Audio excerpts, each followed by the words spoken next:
ভিডিওটা দেখে আশা করি বুঝতেই পারছো আজ একটা কিছু হেয়ার ট্রিটমেন্ট তোমাদের সাথে শেয়ার করতে এসেছি। একদম ঠিক, কেমিক্যাল ট্রিটেড হেয়ার হাইলাইট রয়েছে হেয়ারের মধ্যে, খুব ভালো রকমভাবে বোঝা যাচ্ছে। তো স্মুথনিং চলছে, একটা ভার্জিন হেয়ারে যেরকম সুন্দর শাইন আসে সেটা কেমিক্যাল ট্রিটেড হেয়ারে একটু হলেও কম আসে, যেহেতু আগে থেকেই চুলটা ড্যামেজ অ্যান্ড ড্রাই থাকে। কিন্তু আমি যতটা পারি বেস্ট রেজাল্ট আনার চেষ্টা করি।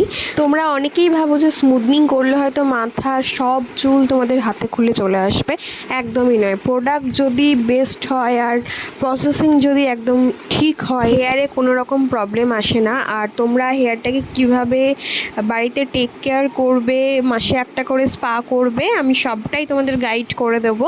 খুব ভালো শাইন করছিল হেয়ারটা, যেটা আমি তোমাদের ক্যামেরার মাধ্যমে কতটা বোঝাতে পারছি আমি জানি না।